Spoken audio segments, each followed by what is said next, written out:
Um abraço para todos os amigos internautas de plantão que estão assistindo a nossa videoaula sobre Revolução Russa.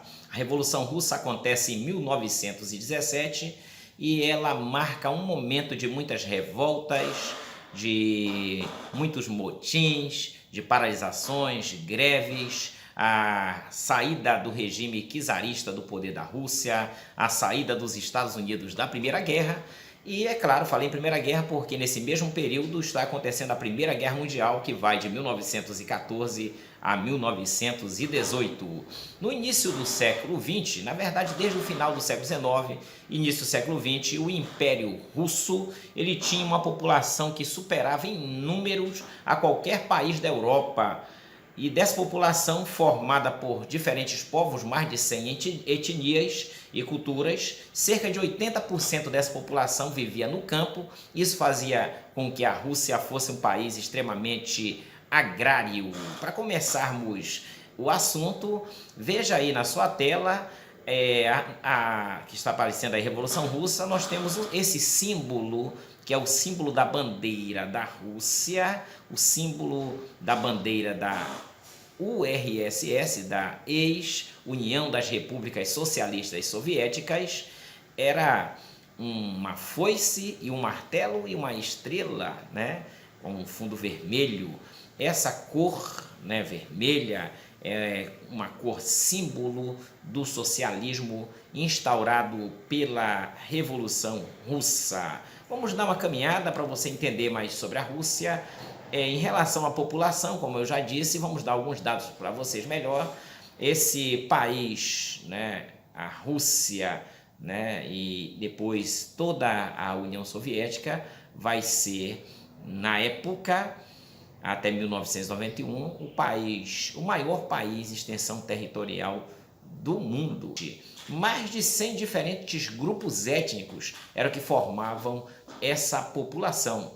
E essa população, ela extremamente agrária, ela era distribuída numa estrutura social também bastante complexa, né? Eu tenho aí uma imagem na tela que mostra, para você ter uma ideia, grupos ligados ao governo do regime czarista, grupos ligados à Igreja Católica, né, e às outras religiões, grupos ligados à oração, grupos ligados ao exército, muito importante para a manutenção daquela ordem czarista, absolutista, que imperava na Rússia já há séculos, grupos de pessoas ligadas à nobreza, a senhores feudais, né, isento de impostos, concentrando boa parte do território russo agrário nas suas mãos. Claro, o regime czarista era que dominava na sua totalidade essas terras. E aí, nessa base dessa pirâmide social russa, nós temos as pessoas que de fato trabalhavam, que são as pessoas pobres, os proletários, os trabalhadores, e aí eu quero chamar eles, a maioria deles, camponeses, que compunham a base dessa pirâmide social. Vamos avançar. Essa Rússia czarista é uma Rússia, eu já disse, de uma hierarquia social bem complexa, né? E o regime czarista está no topo, e isso leva as pessoas a se revoltarem contra aquela situação de miséria, de pobreza extrema que a Rússia vivia ali no início do século XX. Essa população se revolta, liderado, a gente vai estar trabalhando daqui a pouco, por grupos ligados ao socialismo, se revoltam contra o regime czarista.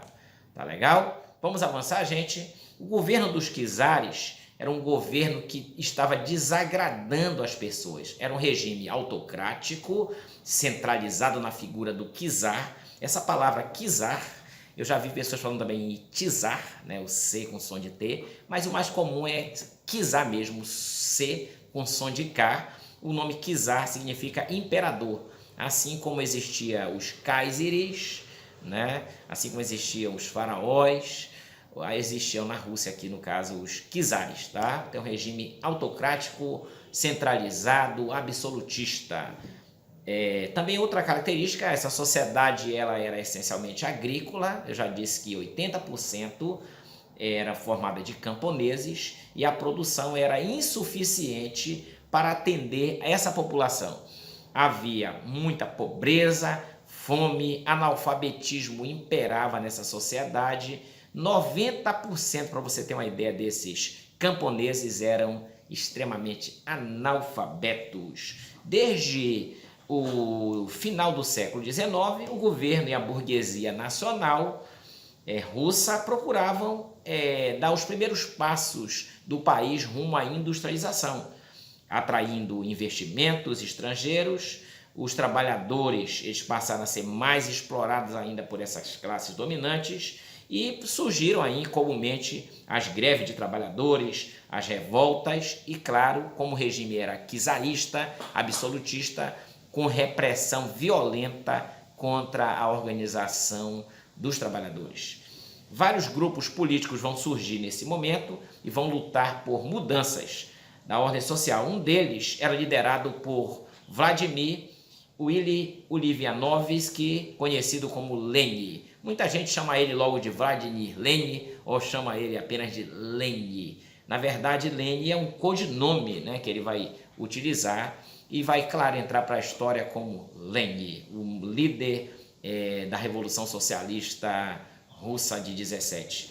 Ele vai defender, o Lenin, um partido extremamente centralizado. É uma das características desse revolucionário socialista Lenin.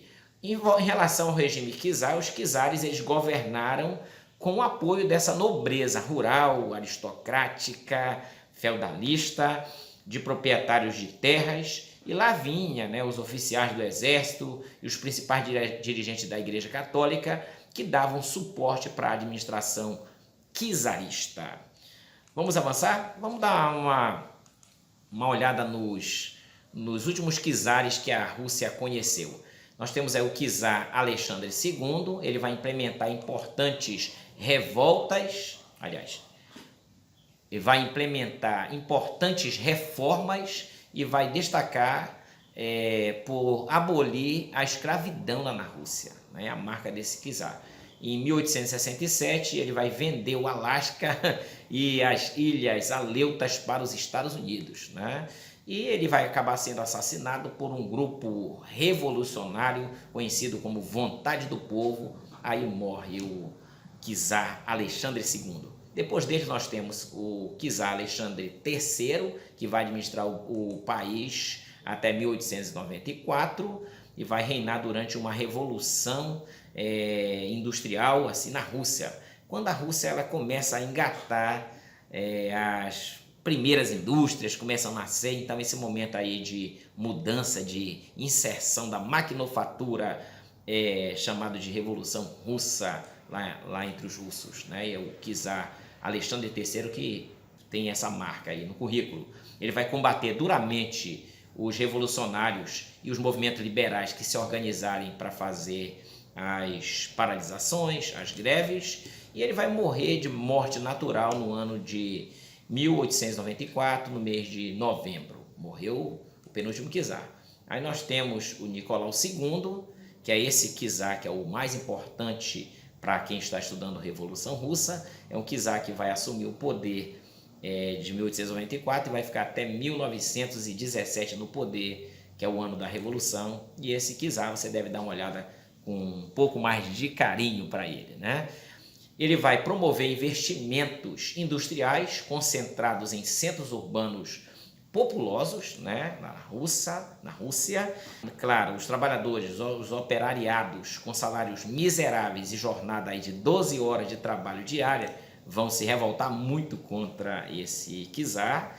Durante seu governo foi criado o Partido Operário Social Democrata, que se inspirou, claro, no regime marxista, e a economia russa entrou em derrocada,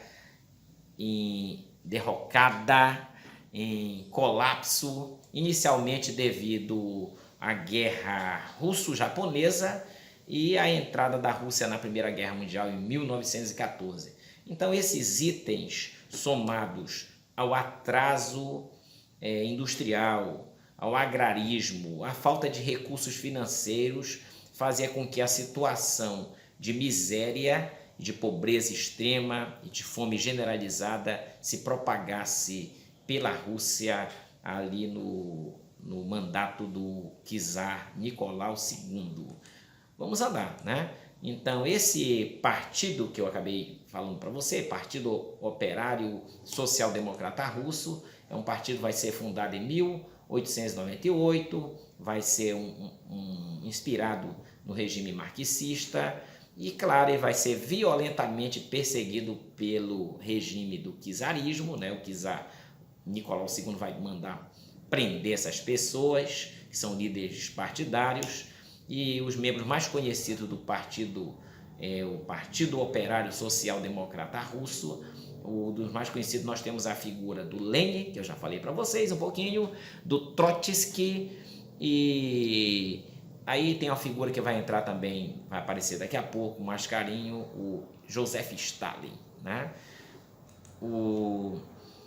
Por divergência entre alguns partidários, né, entre pessoas membros desse partido, esse partido ele vai se dividir em dois subpartidos, um conhecido como mencheviques. Essa palavra mencheviques é uma palavra russa que significa minoria, dê uma olhada com calma, são pessoas ligadas inclusive à burguesia russa, que estavam articulando aí nos bastidores desse partido chamado mencheviques, dessa facção partidária mencheviques. E o segundo grupo, o grupo que é a maioria, né, o nome é bolchevique, inclusive essa palavra russa significa maioria, era composta por operários, trabalhadores, camponeses, né, e eram mais radicais, enquanto os mencheviques defendiam as alianças políticas, defendiam inclusive que o poder socialista, que a implantação do socialismo na Rússia deveria se dar pela via eleitoral. Os bolcheviques, eles eram mais radicais e defendiam, inclusive, que o socialismo deveria ser implementado pela revolução.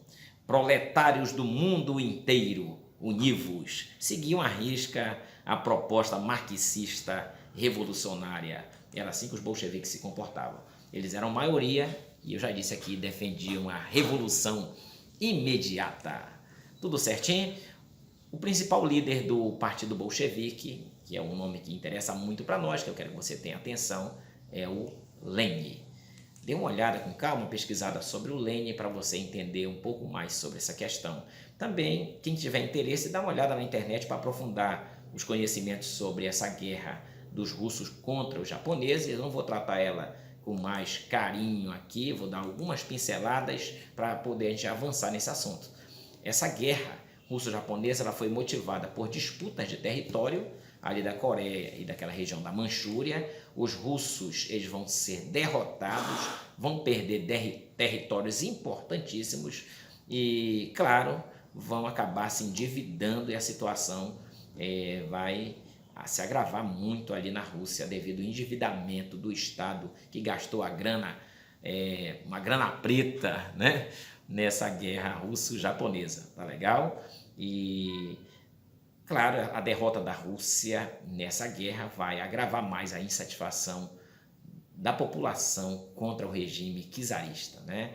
Várias revoltas vão estourar na Rússia, entre elas dos tripulantes do encouraçado Potemkin, né? E isso vai virar um filme, quem quiser dar uma olhada aí, procurar na internet o filme Encouraçado Potemkin, você vai entender melhor essa parte da história. Vai surgir aí na Rússia os primeiros sovietes, vou chamar assim, não estou usando a palavra portuguesada para fazer o nosso aluno entender. Sovietes, ele é um conselho de operários que eu posso até traduzir ele para a linguagem mais simples hoje, ele parece muito com o sindicato, é o cerne do sindicato, a célula sindical que vai nascer ali na Rússia e, claro, vai ser copiado para todo o planeta Terra, né? Então, os sovietes, esse conselho de operários, vão marcar esse momento ali do início do século XX lá na Rússia, tá?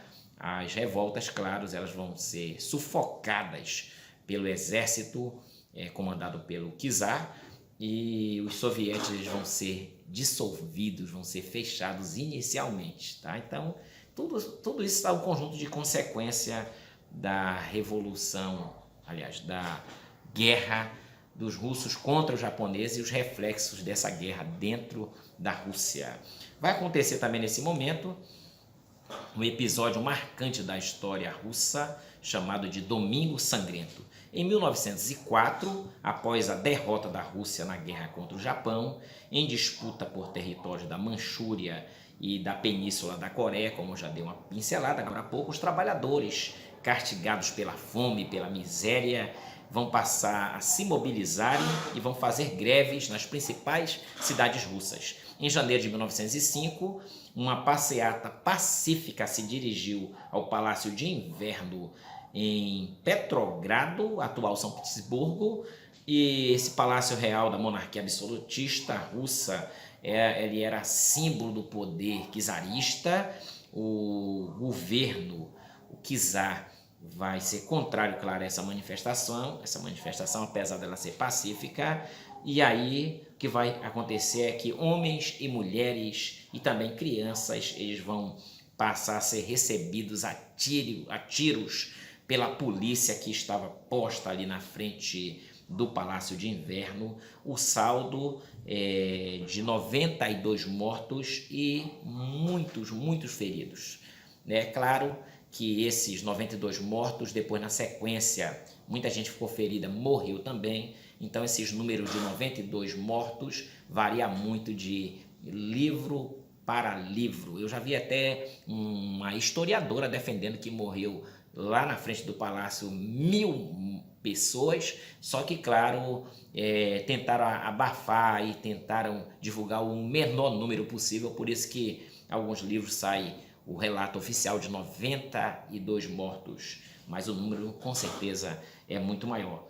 Então, diante do Palácio de Inverno, naquela época de muita neve, o chão ele foi manchado, infelizmente, pelo sangue inocente dessas pessoas que marcharam para fazer o seu protesto pacífico na frente do palácio ali em São Petersburgo. E aí essa neve agora manchada de sangue vermelho, e o episódio passa a ser chamado de Domingo Sangrento. Vamos lá, vamos avançar. Esse episódio, conhecido como Domingo Sangrento, fez as greves se multiplicarem na Rússia e vão eclodir várias revoltas de camponeses, passeatas, manifestantes vão recriar, né?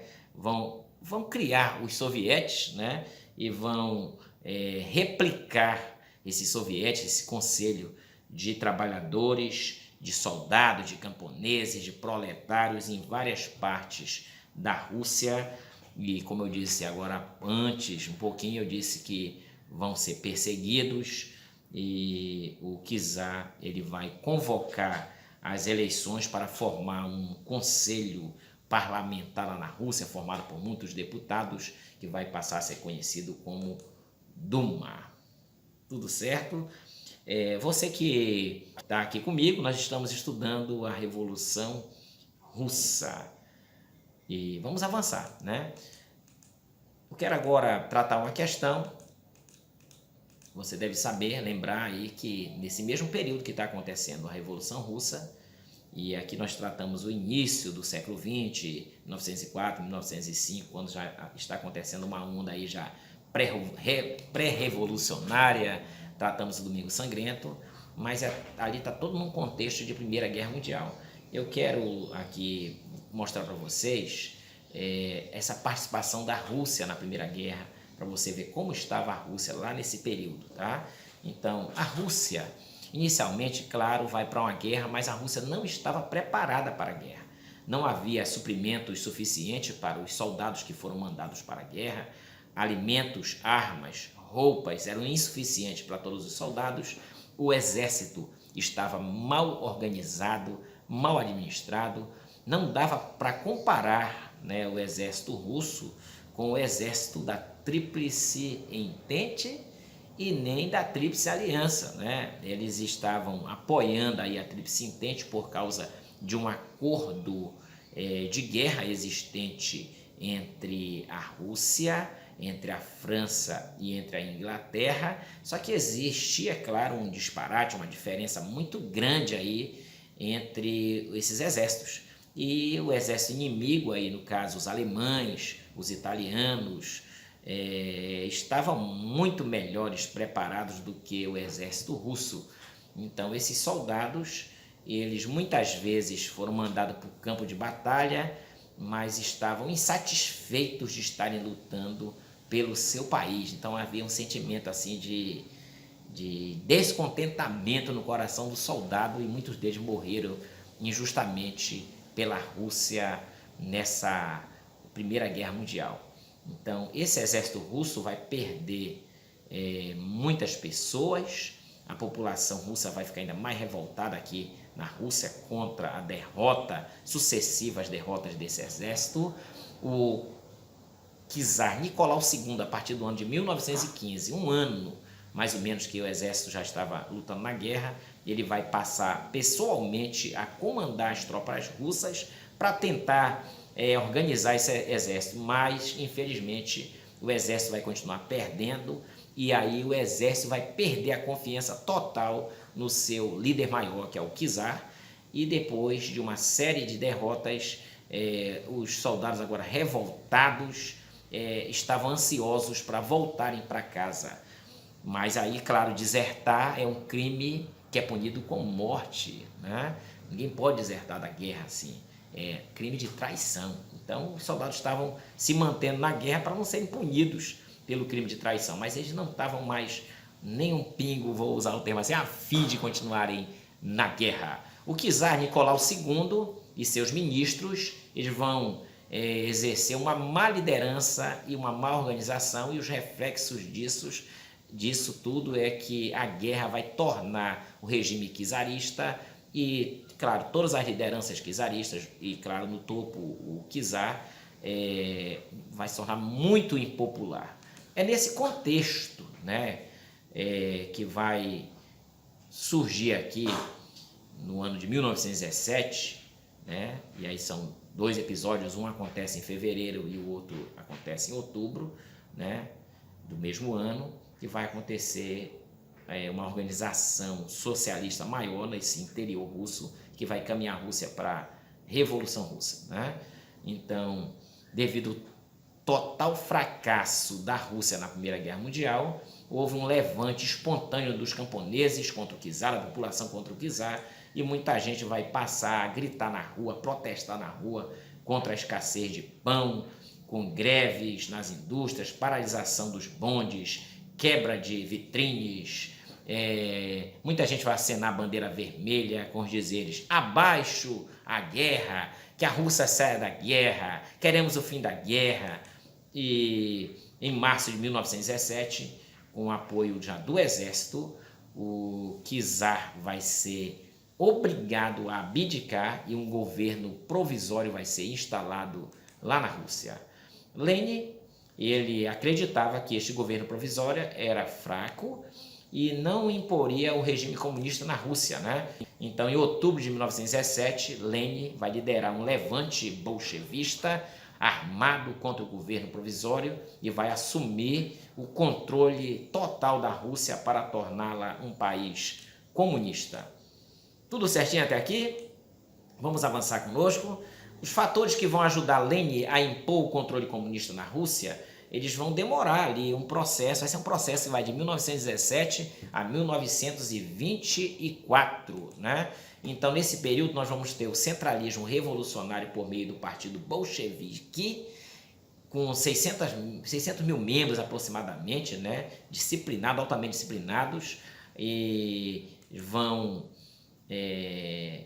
vai ter uma luta civil dentro da Rússia, né? Exércitos brancos contra exércitos vermelhos, e o exército vermelho liderado por Trotsky, Lenin e toda a companhia socialista vai vencer essa guerra civil, que vai ser de 1918 a 1921, e vão executar o czar Nicolau II, né? Em 1918, vai ser morto o czar.